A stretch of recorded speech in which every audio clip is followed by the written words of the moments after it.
दोस्तों नमस्कार। आपकी सफलता ही मेरा मिशन है। ज्ञानकोश एजुकेशन पॉइंट पर आपका अभिनंदन है। दोस्तों आज हम लोग प्रैक्टिस सेट संख्या 43 यानी कि 43 पढ़ेंगे।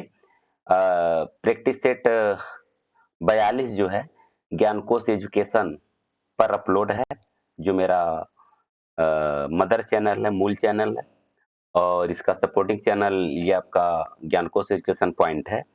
तो अगर उस वीडियो को नहीं देखे होंगे तो आप उस वीडियो को ज्ञानकोश एजुकेशन पर जाकर के देख लेंगे, ठीक है ना।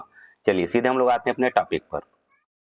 पहला प्रश्न है, समसामयिक पत्रिका के संपादक कौन है, आपको ये बताना है। लाला भगवान दीन, किशन पटनायक, विजेंद्र स्नातक या फिर रामवृक्ष बेनीपुरी। यहाँ आपको 25 प्रश्न मिलेंगे। 25 प्रश्न जो है कि बेहद ही महत्वपूर्ण होंगे। जैसा कि आप जानते हैं कि यह चैनल इसीलिए प्रसिद्ध है कि यहाँ से बिल्कुल सेलेक्टेड क्वेश्चन पूछे जाते हैं। एकदम सामान्य सा क्वेश्चन नहीं पूछा जाता है, ठीक है ना। तो इसका सही उत्तर क्या हो जाएगा? बी, किशन पटनायक। प्रश्न नंबर 2, हिंदी साहित्य सम्मेलन की प्रथम महामंत्री की नहीं की होना चाहिए। हिंदी साहित्य सम्मेलन के प्रथम महामंत्री कौन थे? थोड़ा मिसप्रिंट है, इसको आप समझ सकते हैं। हिंदी साहित्य सम्मेलन के प्रथम महामंत्री कौन थे? अध्यक्ष नहीं पूछा जा रहा, महामंत्री पूछा जा रहा है, ध्यान देंगे। पंडित मदन मोहन मालवीय हैं, या पुरुषोत्तम दास टंडन है, या फिर रविंद्रनाथ टैगोर है, थोड़ा मात्रागत अशुद्धि है, और मुंशी प्रेमचंद। इसमें से कौन है आपको ये बताना है।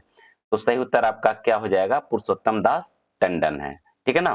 प्रश्न नंबर 3, वर्तिका किसने लिखा है? वर्तिका एक ग्रंथ है, तो वर्तिका किसके द्वारा लिखा गया ग्रंथ है, आपको ये बताना है। कात्यायन द्वारा लिखा गया है, या पाणिनि द्वारा लिखा गया है, या पतंजलि द्वारा लिखा गया है, या फिर भवभूति द्वारा लिखा गया है। तो आपका सही उत्तर क्या हो जाएगा? आपका सही उत्तर हो जाएगा ए, कात्यायन द्वारा लिखा गया है, ठीक है ना। अगला प्रश्न, प्रश्न नंबर 4, नई समीक्षा के जनक हैं कौन है? नई समीक्षा के जनक कौन है, आपको ये बताना है। इलियट हैं, या एडिसन है, या तेन है, या ग्रीव्स है। नई समीक्षा के जनक किसे कहा जाता है? तो आपका सही उत्तर हो जाएगा ए, इलियट है, ठीक है ना। प्रश्न नंबर 5, तीव्र इंद्रिय का बोध का कवि, तीव्र इंद्रिय बोध का कवि किसे कहते हैं? तीव्र इंद्रिय बोध का कवि किसे कहते हैं, आपको ये बताना है। सुमित्रा नंदन पंत को कहते हैं, या सूर्यकांत त्रिपाठी निराला को कहते हैं, या मुक्ति बोध को कहते हैं, या फिर केशव दास, केशव हो गया, थोड़ा सा मिसप्रिंट है, केशव दास को कहते हैं। इसमें से किसको कहते हैं आपको ये बताना है। सही उत्तर आपका हो जाएगा सी, मुक्ति बोध को कहते हैं, ठीक है ना।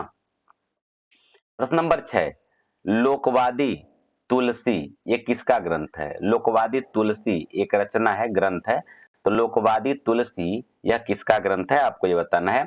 सत्य प्रकाश मिश्र का है, या उदय नारायण तिवारी का है, या श्याम सुंदर दास का है, या फिर विश्वनाथ त्रिपाठी का है। किसका है आपको ये बताना है। तो आपका सही उत्तर हो जाएगा डी, विश्वनाथ त्रिपाठी, ठीक है ना। आइए प्रश्न नंबर 7 देख लिया जाए। जिन जिन लोगों में आत्मविश्वास नहीं था उन्हें एक त्राणकारी की आवश्यकता हुई, भक्ति काल के संबंध में यह कथन किसका है? यह एक कथन है। कथन क्या है? जिन जिन लोगों में आत्मविश्वास नहीं था उन्हें एक त्राणकारी की आवश्यकता हुई। किसका कथन है? नंदुलारी वाजपेयी का, या जयशंकर प्रसाद का, या आचार्य रामचंद्र शुक्ल का, या हजारी प्रसाद द्विवेदी का। तो आपका सही उत्तर क्या हो जाएगा? बी, जयशंकर प्रसाद का ये कथन है।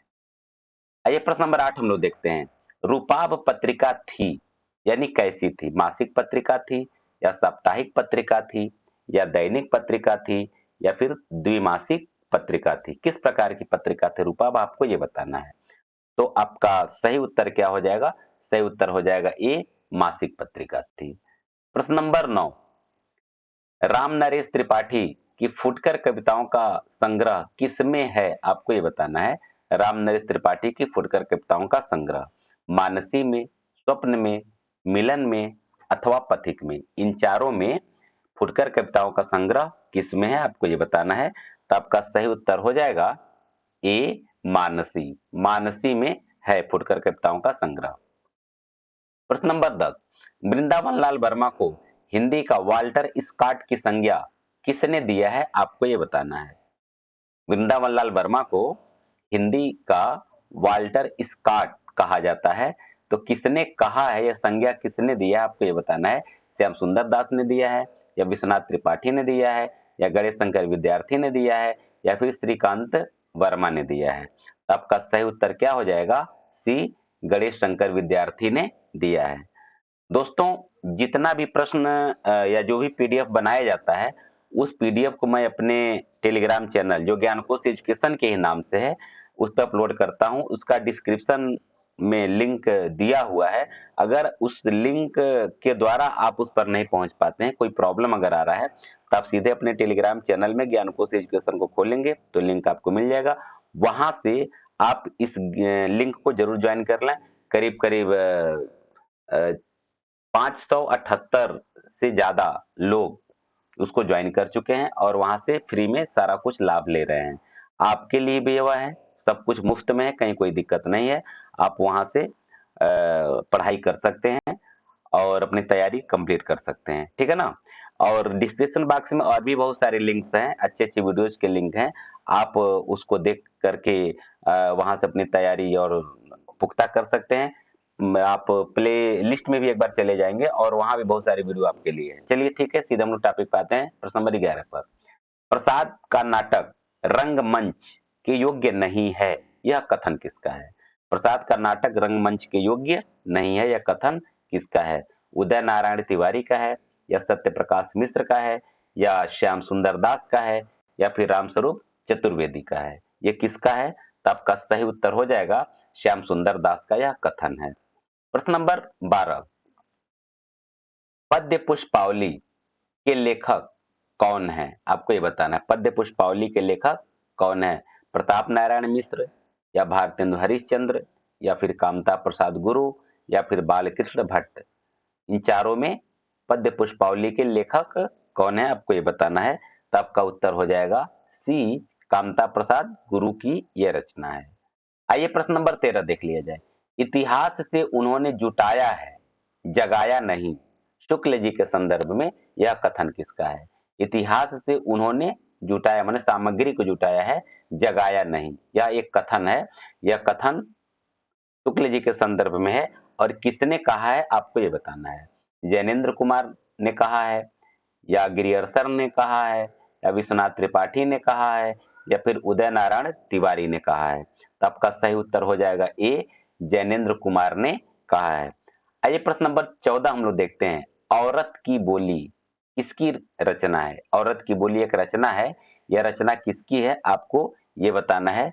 सरला माहेश्वरी का है, या फिर गीताश्री का है, या इंदुबाला का है, या फिर ममता कालिया का है। किसका आपको ये बताना है। तो आपका उत्तर हो जाएगा बी, गीताश्री की ये रचना है, ठीक है ना।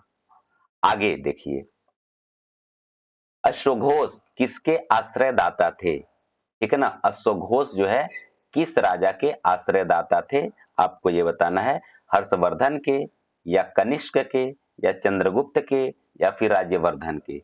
इनके थे, आपको ये बताना है, ठीक है ना। तो आपका सही उत्तर क्या हो जाएगा, सही उत्तर हो जाएगा बी, कनिष्क के आश्रयदाता थे। प्रश्न नंबर 16, रावण वध में सड़कों की संख्या, सड़कों नहीं सॉरी सर्गों सर्गों, ये कहां से गलत हो गया, मिसप्रिंट है, उसको आप सही कर लेंगे। रावण वध में सर्गों की संख्या कितनी है। रावण वध में सर्गों की संख्या कितनी है, आपको ये बताना है। ए 22 सर्ग, बी 21 सर्ग, सी 25 सर्ग, या फिर डी 28 सर्ग। कितने सर्ग हैं, आपको ये बताना है। तो आपका सही उत्तर हो जाएगा ए 22 सर्ग। रावण वध में 22 सर्ग हैं। आइए प्रश्न नंबर 17 हम लोग देखते हैं। वीरता जब भागती है तो अपने पीछे राजनीति के छल छिद्र को छल छिद्र की धूल उड़ाती जाती है। यह कथन किसका है, आपको ये बताना है। कार्नेलिया का है, या ध्रुवस्वामिनी का है, या सुवासिनी का है, या फिर चंद्रगुप्त का है। यह कथन किसका है। वीरता जब भागती है तो अपने पीछे राजनीति के छल छिद्र की धूल उड़ाती जाती है। आपका उत्तर हो जाएगा बी, ध्रुव स्वामी। आइए प्रश्न नंबर 18 हम लोग देखते हैं। आम औरत जिंदा सवाल, यह एक रचना है। यह रचना किसका है, आपको यह बताना है। सरला माहेश्वरी का है, या गीता श्री का है, या सुधा अरोरा का है, या फिर ममता कालिया का है। यह किसका है, आम औरत जिंदा सवाल। तो आपका सही उत्तर हो जाएगा सी, सुधा अरोरा का है। ठीक है ना। आइए प्रश्न नंबर 19 हम लोग देखते हैं। अमीर खुसरो को अवधि का कवि किसने माना है। अमीर खुसरो को अवधि का कवि किसने माना है। डॉक्टर रामकुमार वर्मा ने, या रामस्वरूप चतुर्वेदी ने, या भोलानाथ तिवारी ने, या फिर महावीर प्रसाद द्विवेदी ने। किसने माना है, तो आपका सही उत्तर हो जाएगा ए, डॉक्टर रामकुमार वर्मा ने माना है। प्रश्न नंबर 20। मैं भारतेंदु का मैं भारतेंदु के दरबार का दरबार नहीं दरबान हूं। यहां भी थोड़ा मिसप्रिंट है, सुनिए ध्यान से। मैं भारतेंदु के दरबार का दरबान हूं, यह कथन किसका है। डॉक्टर रामकुमार वर्मा का है, या रामस्वरूप चतुर्वेदी का है, या भोलानाथ तिवारी का है, या सूर्यकांत त्रिपाठी निराला का है। यह कथन किसका है, मैं भारतेंदु के दरबार का दरबान हूं। ठीक है ना। तो सही उत्तर आपका हो जाएगा डी, सूर्यकांत त्रिपाठी निराला। प्रश्न नंबर 21। रघुवंश महाकाव्य में कितने राजाओं का वर्णन किया गया है। प्रश्न बहुत शानदार है, बहुत अच्छा है। वीडियो अगर अच्छा लग रहा हो तो लाइक और शेयर तो अवश्य कर दीजिए, हर किसी को लाइक और शेयर कीजिए। और अगर यहाँ से हिंदी विषय से संबंधित टीजीटी, पीजीटी या अन्य किसी तरह की तैयारी हिंदी से संबंधित करना चाहते हैं तो आप इस चैनल को सब्सक्राइब कर लीजिए। तो आपका सही उत्तर क्या हो जाएगा, 32 राजाओं का वर्णन किया गया है, या 34, या फिर 31, या फिर 33। कितने राजाओं का वर्णन किया गया है, तो आपका सही उत्तर हो जाएगा क्या, सी, 31 राजाओं का वर्णन किया गया है। आइए प्रश्न नंबर 22 हम लोग देखते हैं। गोरखनाथ को हिंदी गद्य का प्रथम कवि किसने माना है, आपको यह बताना है। शिव सिंह सेंगर ने माना है, या मिश्र बंधुओं ने माना है, या राहुल सांकृत्यायन ने माना है, या फिर रामकुमार वर्मा ने माना है। किसने माना है गोरखनाथ को हिंदी गद्य का प्रथम कवि। आपका सही उत्तर क्या हो जाएगा, बी, मिश्र बंधु। आइए प्रश्न नंबर 23 हम लोग देखते हैं। विद्यापति को हिंदी का प्रथम कवि किसने माना है। विद्यापति को हिंदी का प्रथम कवि किसने माना है। चंद्रधर शर्मा गुलेरी ने माना है, या गणपति चंद्रगुप्त ने माना है, या डॉक्टर बच्चन सिंह ने माना है, या फिर रामकुमार वर्मा ने माना है। तो आपका सही उत्तर क्या हो जाएगा, आपका सही उत्तर हो जाएगा सी, डॉक्टर बच्चन सिंह ने माना है। प्रश्न नंबर 24। हिंदी नाट्य विमर्श किसकी रचना है। यह रचना हिंदी नाट्य विमर्श, यह रचना किसकी है, आपको यह बताना है। गुलाब राय की है, या केसरी नारायण शुक्ल का है, या फिर प्रकाश चंद्र गुप्त का है, या फिर राम नरेश त्रिपाठी का है। किसका है, तो आपका सही उत्तर हो जाएगा ए, गुलाब राय का है। प्रश्न नंबर 25। आधुनिक हिंदी साहित्य की भूमिका जो 1952 में लिखी गई, इसके रचनाकार कौन है, आपको यह बताना है। आधुनिक हिंदी साहित्य की भूमिका रामविलास शर्मा का है, या लक्ष्मी सागर वार्षणेय का है, या गौरी शंकर द्विवेदी का है, या फिर प्रकाश चंद्र गुप्त का है। किसका है, तो आपका सही उत्तर क्या हो जाएगा, आपका सही उत्तर हो जाएगा लक्ष्मी सागर वार्षणेय का है। इस तरह से दोस्तों हम लोग 25 शानदार प्रश्नों को पढ़े। प्रश्न कैसा है आप हमें कमेंट करके अवश्य बताएंगे। कितना आपका सही हुआ यह बताना बहुत जरूरी है, क्योंकि आप यह बताते नहीं हैं, इसलिए आप इसे जरूर बताएं। और फिर हम लोग मिलते हैं अगले वीडियो में। तब तक के लिए आप सबको बहुत बहुत